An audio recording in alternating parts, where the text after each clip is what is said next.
Olá pessoal, eu sou Diego Marra e hoje a gente vai conversar sobre os vinhos bons e baratos que vêm do velho mundo, basicamente da Europa. Isso porque o dinheiro que você tem na carteira não é capim e você precisa entender um pouquinho do cenário para não cair em armadilha. Vem comigo então.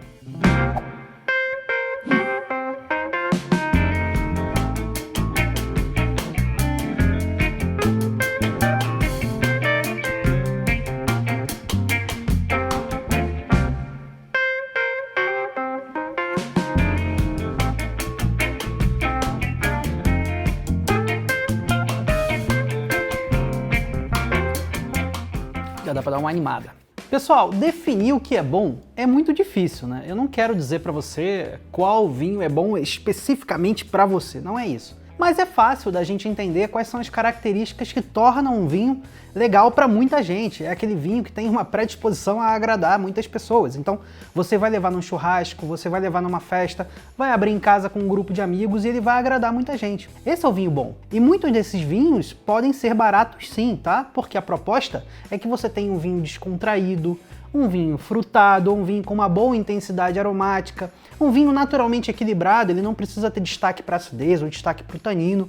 São esses vinhos que costumam encantar por um preço bem razoável. E quando a gente pensa nessas características, a gente geralmente está olhando para as regiões mais quentes do Velho Mundo. Isso porque é o sol que permite a uva amadurecer muito bem, e é uma uva bem amadurecida que vai ganhar intensidade aromática, que vai ganhar bastante açúcar para poder desenvolver uma estrutura e que vai ter os seus taninos amaciados. O calor faz com que os taninos fiquem amaciados na própria uva. Então, quando essa uva é vinificada, o vinho já sai para o mercado pronto para ser consumido. Então, os melhores vinhos baratos da Europa, pelo menos na minha opinião, mas na opinião de muita gente, são os vinhos dos lugares mais quentes. Ah, mas o lugar mais frio não pode ter um vinho barato? Pode sim. A grande questão é que os vinhos baratos dos lugares mais frios, eles geralmente são feitos com uvas que não amadureceram tão bem. Os lugares mais frios, o produtor tem dificuldade em amadurecer a uva. Então, a uva fica com um toque vegetal muito destacado, os taninos ficam ásperos demais, a uva não desenvolve açúcares, então a estrutura fica bem mais leve e não consegue equilibrar esses taninos mais ásperos. Então, vinhos de lugares mais frios podem realmente não chamar a atenção ou, pior, causar sensações desagradáveis, fazer com que um grupo de pessoas não goste deles. Isso é muito natural, tá? Então, se você não quer arriscar o seu dinheiro e você não tem ideia do que comprar, foca nos lugares mais quentes. Agora, deixa eu tornar essa informação mais específica ainda, vamos mastigar um pouquinho mais. E quando eu vou falar dos vinhos europeus, é claro, eu vou falar dos grandes exportadores de vinhos para o Brasil. E a gente tem 4, né? Portugal, Espanha, França e Itália. De cara, comprar vinho do norte da França, do norte da Itália é complicado. Como eu falei, são lugares mais frios. Então, quando você pega um vinho do Vale do Loire, quando você pega um vinho do Vêneto, quando você pega um vinho da Lombardia, esses vinhos são baratos demais. O que acontece? Na verdade, você tem um vinho muito áspero, tudo bem?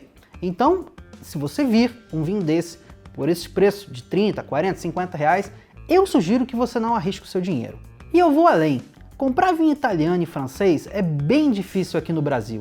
Se você mora no exterior, talvez o cenário seja bem diferente para você. Mas pra gente, pro brasileiro que mora aqui, ou para qualquer pessoa que mora aqui, a gente tem alguns problemas com a importação de vinhos italianos e franceses. Deixa eu te explicar melhor. Esses países, eles têm regiões que são muito consagradas. A gente vive falando aqui no canal. Bordeaux, Côte-du-Rhône na França, tá? Na Itália, a gente tem Valpolicella, a gente tem Chianti, que são outras regiões com bastante prestígio também. Essas regiões geralmente fazem vinhos caros. Mas vai que você vai no supermercado qualquer da esquina, padrão Broa de Mel, né? E encontra naquela promoção de 50%, 40%, um vinho, um Chianti, por 50, 40 reais, um Bordeaux por 50, 40 reais, um Valpolicella, um Côte-du-Rhône por 40 reais. Dica minha, experiência pessoal, não compre. Não compre porque, na verdade, esse vinho ele é feito com a xepa das uvas dessas regiões. Ele não carrega as características específicas da região e o pior, na maioria das vezes não são vinhos bons. Eles são um pouco mais caros, na verdade em qualidade deveria ser um vinho de 30 reais, mas que você está pagando 60 porque ele tem Bordeaux estampado no rótulo. Você está pagando marca, então não vale a pena você investir em vinhos baratos dessas regiões. Você quer comprar um vinho de Bordeaux? Não tem problema. Existem bons exemplares aqui no mercado nacional, custando 100, 120, aí sim, você vai começar a entender o que aquela região é. Côte-du-Rhône a mesma coisa, Chianti a mesma coisa, Valpolicella a mesma coisa. Mas para ser muito justo, eu tenho que apontar duas regiões desses países que eu gosto bastante. Na França, a gente tem o Pays d'Oc.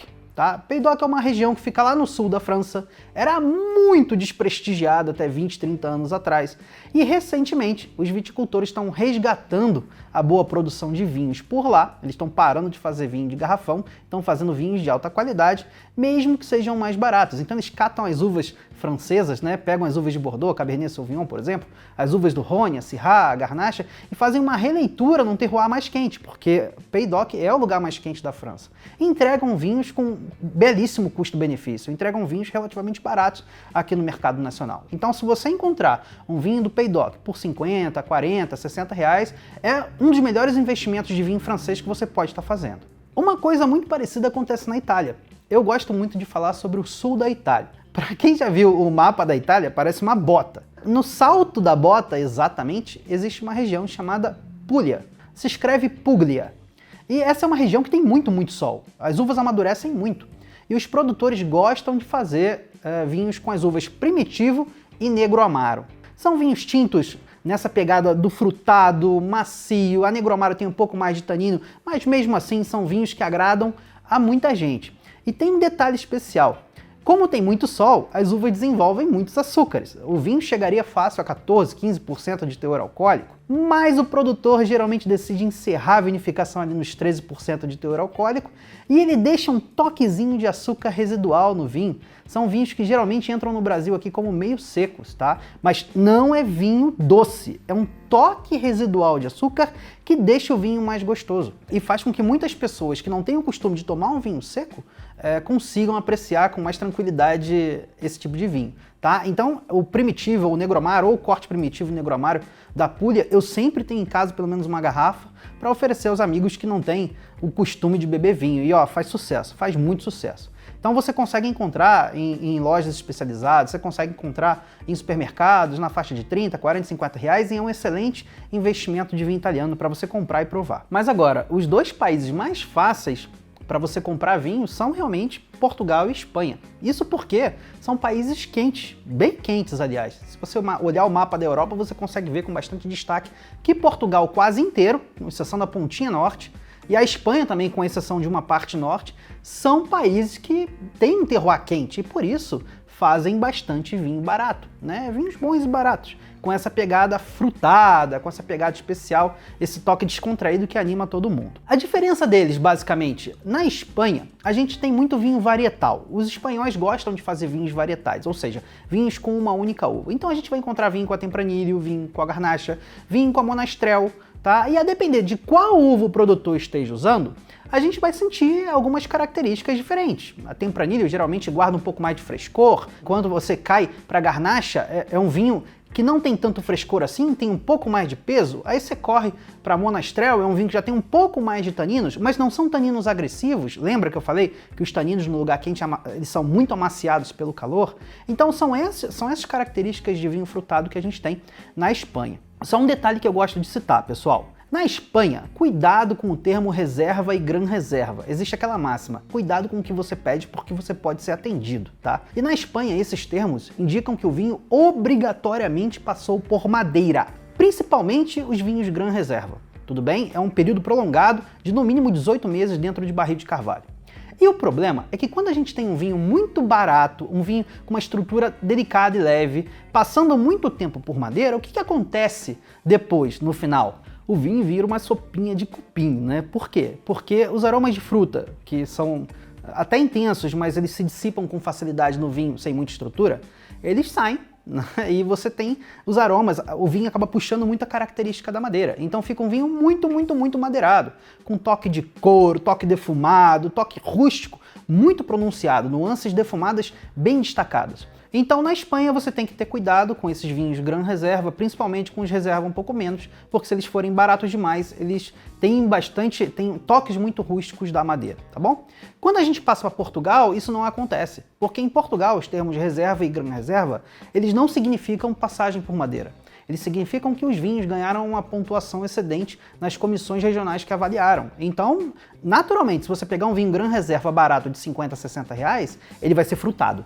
Tá? Dificilmente você vai sentir madeira, dificilmente a madeira vai estar explosiva ali dentro, não é isso que acontece. E continuando sobre os vinhos portugueses, que aliás eu sou até suspeito, porque eu sou de família portuguesa, mas sempre ouvi meu avô falando, né? Se você quer comprar um vinho e não quer arriscar seu dinheiro, o jeito mais fácil é comprando vinho português. É lógico que ele tinha os bairrismos dele, mas eu entendo isso como uma verdade, porque os portugueses gostam muito do mercado brasileiro, né? Eles fazem questão de entrar aqui no Brasil com preço muito competitivo, com vinhos baratos. Alguns portugueses, aliás, nem gostam disso. Queriam situar o preço do vinho português um pouco mais acima. Mas enfim, a gente recebe realmente muito vinho português barato.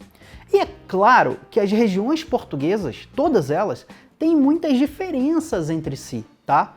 Mas essa característica de terroir, ela geralmente só vem para o vinho nos vinhos mais caros. Nos vinhos mais baratos, eles têm uma característica frutada, uma característica mais naturalmente leve. Então, basicamente, você pode comprar um vinho português de qualquer região que você não vai surpreender. O que você vai ter é um vinho frutado, um vinho equilibrado, um vinho que vai agradar. No máximo, você pode ter um pouquinho de álcool a mais, um tanino um pouco mais marcadinho, que aí você dá aquela sacudida dentro do decanter e aquilo sai, o vinho já fica até mais macio e gostoso, tá? São esses vinhos que a gente encontra com bastante tranquilidade. Em Portugal, eu quero só chamar a sua atenção para um detalhe: vinho verde tinto. A gente encontra vinho barato, vinho verde tinto nas prateleiras dos supermercados e nas lojas também. Mas o vinho verde foge um pouco do estilo português. É um vinho feito no norte de Portugal, numa região que é um pouquinho mais fria, mas não é tão fria. Mas a questão toda é que o vinho tem uma acidez muito elevada. É uma acidez feita para harmonizar com pratos ácidos. Então ele foge dessa proposta. Um vinho tinto verde na prateleira do supermercado por 30, 40 reais, não arrisque, a não ser que você queira provar algo diferente, tá bom? Pessoal, e vocês sabem que aqui no canal a gente gosta de facilitar a vida de vocês. Acabei de fazer um vídeo falando sobre dicas, detalhes, para você olhar para a prateleira do supermercado, olhar para a prateleira da loja e comprar, mas a gente aqui acaba fazendo uma curadoria para você com vinhos que a gente acredita. São realmente vinhos espetaculares para o seu dia a dia, tá? Vinho que encara qualquer ocasião informal, vinho para você guardar. Lembra que eu falei lá que eu sempre tenho alguns vinhos em casa para tirar da cartola e oferecer em ocasiões mais descontraídas? Então, esse kit aqui que a gente está montando, que é um kit pro dia a dia, com um preço bem especial, são vinhos na faixa de 50 reais, 2 vinhos espanhóis e um vinho português. É um kit excelente e vai nesse sentido, tá? A gente acredita aqui na curadoria do Rodrigo Ferraz, porque a gente prova, a gente tem sim vinhos numa pegada mais artesanal, mas não só vinhos caros. Temos vinhos com preço acessível com certeza. Então você não vai gastar muito e vai montar o seu kitzinho lá. Aqui a gente tem 3 vinhos, eu acabei escolhendo um para abrir, especificamente o português, um pouco inclinado para minha paixão pelos vinhos portugueses. Os outros espanhóis também são bons, claro, mas esse português aqui tem uma pegada especial até. Ele é lançamento aqui no Brasil, ele é novidade por aqui, tá? Ele é um vinho feito na Bairrada. A gente encontra muito vinho por aí do Alentejo, do Douro, enfim. Mas a Bairrada é uma região que realmente faz grandes vinhos.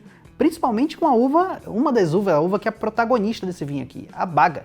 É uma uva tinta que faz vinhos realmente espetaculares, vinho para você guardar por décadas na sua adega, porque ela é uma uva muito tânica, é uma uva muito ácida. Então, o enólogo tem que trabalhar bem para pegar essa uva, e aqui ele cortou com a Touriga Nacional e com a Syrah, para deixar o vinho mais macio, para você ter um vinho descontraído nessa pegada frutada, equilibrado, como eu falei para você.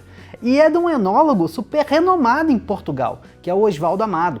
O cara é formidável e faz vinhos espetaculares. E agora ele quis trazer esse vinho aqui para o Brasil, o da Pipa, que é excelente também. Vamos provar? Perfeito. O vinho é equilibrado.